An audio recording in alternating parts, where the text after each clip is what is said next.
Salut à tous, c'est Axel de la chaîne Formators. Dans cette vidéo, on va parler de deux petits conseils que j'ai à vous donner si vous n'avez pas encore créé votre premier cours sur Udemy, et on va essayer de parler de qu'est-ce que vous devriez faire si vous voulez créer votre premier cours.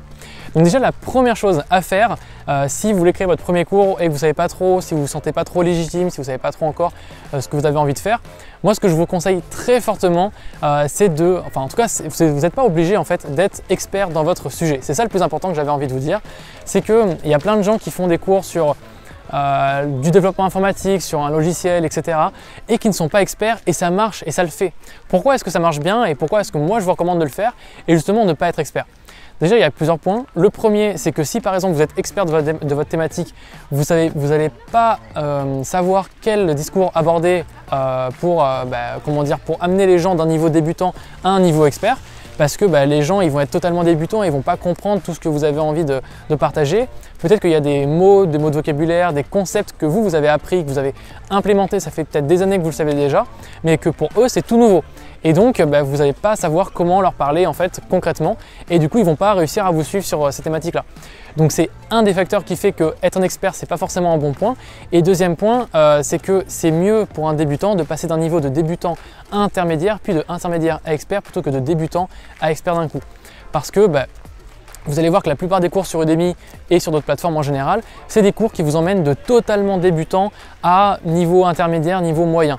Parce que finalement, imaginons, j'ai envie d'apprendre à utiliser Premiere Pro, un logiciel de montage vidéo. Moi, ce que j'aimerais, c'est que je suis totalement débutant, je ne sais rien faire. Moi, ce que j'aimerais, c'est juste apprendre le logiciel, les bases du logiciel. J'ai envie de découvrir comment faire des montages vidéo. J'ai pas envie de savoir comment faire un film autoproduit avec un budget de 10 000 € ou de 100 000 € par exemple. C'est pas forcément ce qui m'intéresse. Donc encore une fois, le plus important, c'est de trouver quelque chose. Donc si vous n'êtes pas expert, c'est très bien, parce que justement, vous allez apprendre aux gens que l'utile, que l'essentiel. Je pense par exemple au développement informatique. Si vous êtes développeur et que vous avez des clients en freelance, des choses comme ça, imaginons que l'essentiel de vos tâches, c'est travailler sur WordPress par exemple. Si l'essentiel de votre travail, c'est de travailler sur WordPress, alors enseignez uniquement ce que les gens auront besoin de savoir au quotidien, tout le temps. Pas forcément de savoir une fois dans le mois, j'ai eu besoin d'avoir telle compétence très technique qui fait de moi donc un expert, mais finalement est-ce que c'est vraiment intéressant pour des débutants? Je pense pas. Donc voilà, ça c'était le premier point, c'était de ne pas forcément être expert dans votre thématique. Ça sert à rien, et surtout ça n'intéresse pas forcément les débutants qui aimeraient acheter un cours dans votre thématique. Et le second point, c'est, je l'ai oublié, non, c'est simplement faire un contenu qui n'est pas, que vous savez déjà en fait. C'est-à-dire que vous n'allez pas créer un cours sur un sujet que vous aimeriez apprendre et que vous allez apprendre au fur et à mesure que vous allez créer votre cours. Je ne sais pas si vous me suivez. Je vous donne un exemple très concret qui est arrivé avec moi. C'est que je fais, là actuellement je suis en train de préparer un cours sur du UX design, donc de l'expérience utilisateur design.